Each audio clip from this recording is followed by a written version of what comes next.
He called me the kind woman at the airport, his own uncle. That's how my nephew introduced me at a family event I paid for. I smiled. Because what else do you do when years of sacrifice get reduced to polite confusion? It was my sister's 40th birthday. A rented venue, a catered dinner, balloons in gold and white. She looked radiant wearing the dress I paid for, sipping the champagne I picked out, laughing with friends I didn't recognize.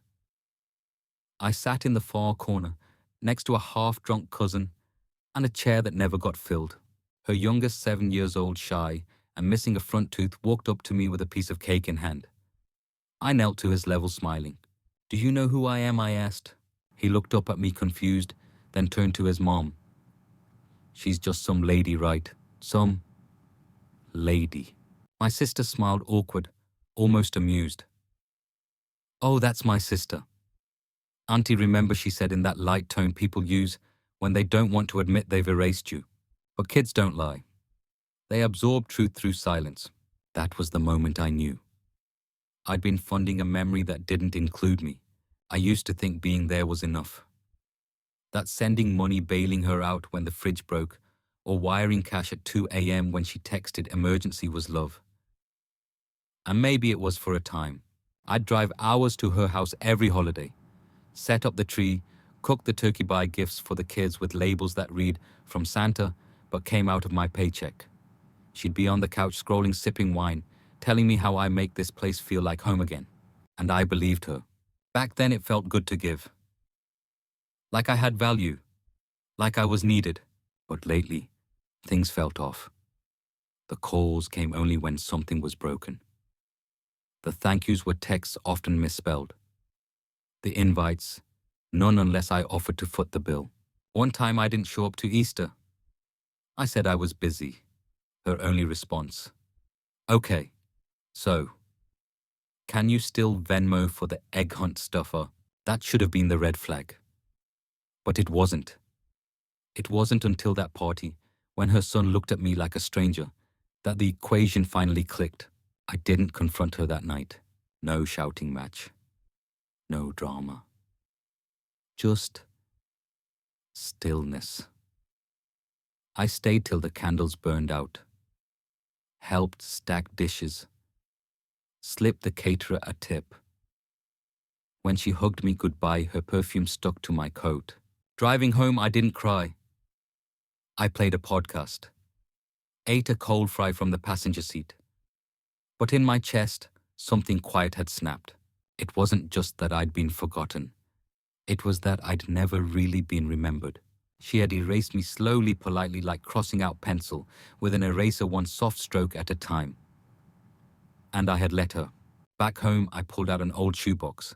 Receipts, photos, birthday cards I'd written for her kids.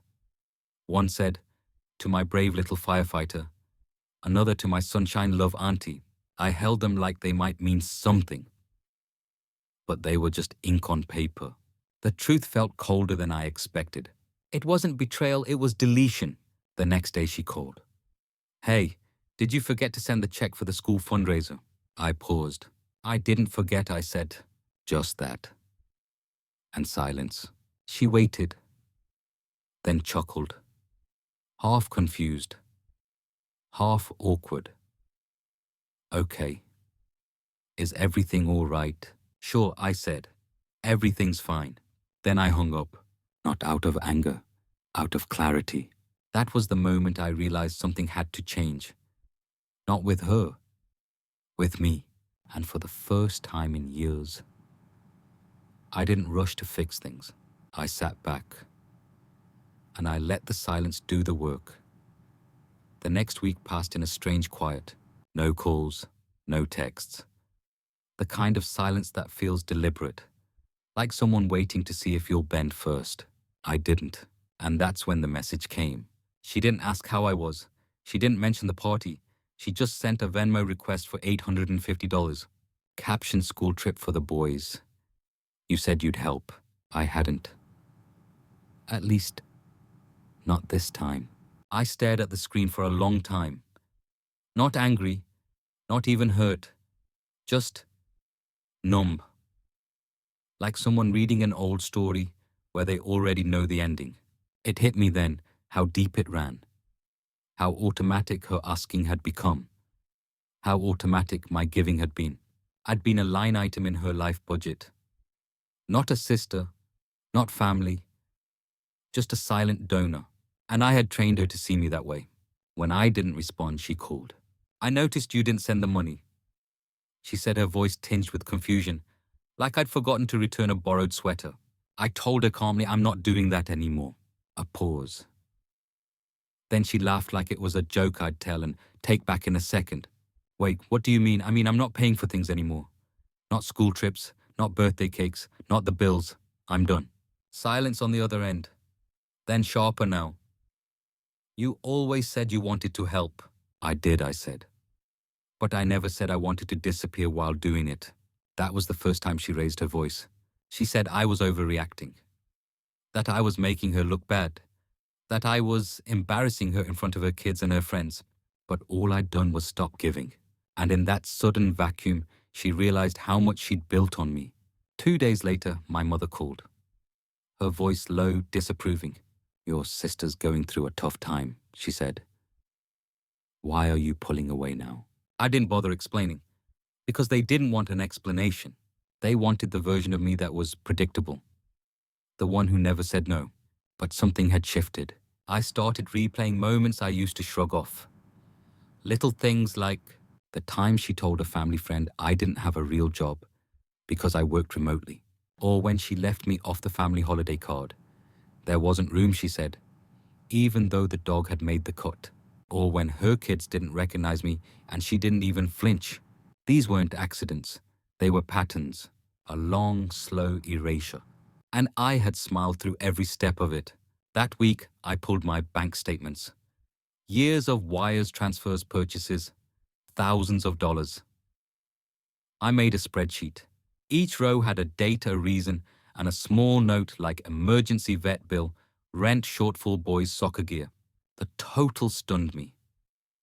I could have bought a new car, a down payment, maybe even part of a house, but I'd spent it all buying a seat at a table that never had a place set for me. When I emailed the spreadsheet to her, I didn't include a message. Just the file, clean, cold, clear. An hour later she called, furious. What is this, she snapped. Proof, I said. Proof of what? That you gave willingly, nobody forced you. No, I said. You didn't force me. You trained me. Silence again. Then something sharper. This is manipulative. I almost laughed. I think that's the first time you've ever described me that way. I didn't raise my voice. I didn't defend myself. I just said one thing. I know who I am. I just don't think you ever cared to. That's when she said it. A line that would repeat in my head like a broken record. Well, maybe it's better this way. I mean, my kids barely know you. It's not like they'd miss you. That sentence, delivered like a shrug, a dismissal. That's when it broke for real. I didn't hang up. I didn't scream. I just ended the call. Mid-conversation, mid-sentence, mid-decade of being invisible. I turned off my phone, closed the blinds, and sat in the dark, not grieving, not angry, just rebuilding something inside me I hadn't touched in years. A boundary, 3 weeks of silence, no texts, no calls, no sudden emergencies.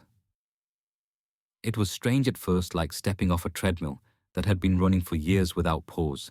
And then one morning my phone rang. It was my sister.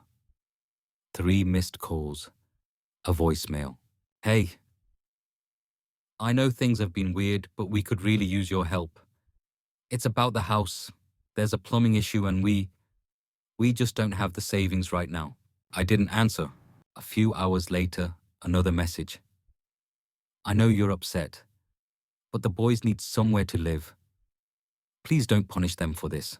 It was the first time she'd ever said please, and I'll admit, for a split second my hand hovered over the call button. But then I remembered those same boys didn't know who I was 3 weeks ago. She kept reaching out. Not to talk, not to apologize, to request. First it was money. Then it was a ride to an appointment. Then it was help with a school form she didn't understand. Each time the message had the same rhythm, need not connection. So I didn't reply. Instead, I pulled out the file, the spreadsheet, the list of every time I'd said yes at the cost of myself. And I stayed silent, not to punish her, but to reclaim something she'd taken without asking my presence. Then came the family group chat. Suddenly, I was being tagged again. Cousins checking in, my mom posting photos, my sister dropping in casual remember whens, as if none of this had happened. A digital resurrection. Like they were trying to revive the version of me that would jump in, fix everything, smile quietly, disappear. This time I left the chat, quietly. No announcement, no drama, just gone. 2 hours later, I got a message from my mom. Was that really necessary? I typed back yes, and I didn't explain further. It was around this time I got a wedding invitation. Her oldest, my nephew, was getting married. She'd written on the envelope, "Hope to see you there, Auntie." I hadn't seen that boy in person since he was 12. He'd once called me his favorite grown-up. Now I was being summoned like a ghost, expected to smile, clap, and pose for family photos. I RSVP'd decline, but I didn't just say no. I sent back a copy of a photo, one from years ago. Him 5 years old holding a birthday cake I baked from scratch, wearing a hat I'd knitted his cheeks messy with frosting. No message. Just the photo. Let her fill in the silence. A few days later, she called again. This time she sounded different. Softer, slower. She said, "I know I haven't always shown it, but I really do appreciate everything you've done." I mean it. I waited. Then she said, "Would you come to the wedding? It'd mean a lot to the family." To the family, not to her. Not to him. To some abstract structure that had pushed me out like a faulty part only to call me back when the machine broke down. I said, "I'm not mad. I'm not hurt. I just no longer belong there." There was silence, a long one. Then she said quietly, "You don't mean that." But I did. I meant every syllable. Not out of bitterness. Not out of revenge. Out of truth. I didn't go to the wedding. Instead, I went out of town. Checked into a small cabin by the lake. No Wi-Fi. No noise. The morning of the ceremony, I sat on a wooden deck with a cup of coffee. Watched the wind move across the water. Felt peace not in spite of their absence, but because of it. For the first time in years, I wasn't bracing myself. No favors to perform. No performance to maintain. No role to play. Just quiet. And in that quiet, I found something louder than any apology. Freedom. I supported my sister for years. Then she told her kids I was a stranger. Kyongvan mai jim tin dan nan lan. Kang jin ban tan kwa suwang mat. Kai ket kong kan ting jong ban jukin joy fong kong the quen. Fan for the weight of my absence. Weeks passed. Then months. There were no more voicemails. No more passive-aggressive group chats. No more Venmo requests labeled just in case. She had finally stopped calling. But the silence no longer felt like abandonment. It felt earned. I moved. Nothing dramatic. A smaller apartment closer to work. Clean white walls. No memories attached. I didn't tell anyone. No change of address cards. No Facebook status update. Just gone. The old version of me. The one who never missed a birthday. Who sent money with a half apology for not being there. She didn't move in with me. I left her behind. One afternoon, I ran into an old family friend at the grocery store. We talked lightly. She asked how things were going. Then she said, "Your sister mentioned you've been distant lately. She's worried. The boys ask about you sometimes." I smiled. "That's nice of them," I said. No more, no less. Because that's all I owed. What they never understood, what she never understood, is that I never wanted praise. I didn't need public thanks or family plaques. All I wanted was to matter, to be seen. Not as a wallet, not as the backup plan, not as the nice one who always shows up. Just as a sister. but they didn't see me. Not really. So I stopped showing up, and in my absence, something strange began to happen. They noticed. My mom called again. Left a message this time. "You've changed," she said. "You're colder." I sat with that word colder. She meant it as an insult. But to me it felt like insulation, a boundary wrapped in frost, a quiet perimeter that said, you don't get to reach in anymore. Last week I got a letter, handwritten, from my sister. No envelope. Just folded notebook paper slipped under my office door. It read, "I don't know what happened to us. I thought we were close. The boys miss you. I miss you. Maybe I didn't say thank you enough. Maybe I took too much. But I didn't mean to hurt you." She signed it with love. No apology, no responsibility, just regret wrapped in soft words. I folded it back, tucked it away in a drawer I rarely open, not out of spite, but because some things deserve to be read once and never again. Here's the truth. I gave what I had until there was nothing left to give. Not just money, time, energy, space. And they mistook my giving for guarantee. Like I'd always be there. Like I'd never run dry. But people aren't wells. They're candles. And I had burned myself down to a stub. Now I'm lighting that flame somewhere else. Not to warm others, but to see my own way forward. I don't hate her. I don't even resent her. But I'm done being the shadow in the background of her spotlight. I'm done being the emergency fund with a face. They said I was family, but they treated me like a stranger. So now I'm giving them what they wanted. And the strangest part, they finally started to see me. The moment I disappeared, she erased me in front of her kids, so I taught them what happens when you erase someone who once gave you everything. Now I'm just a ghost. But I sleep like a woman who's finally home.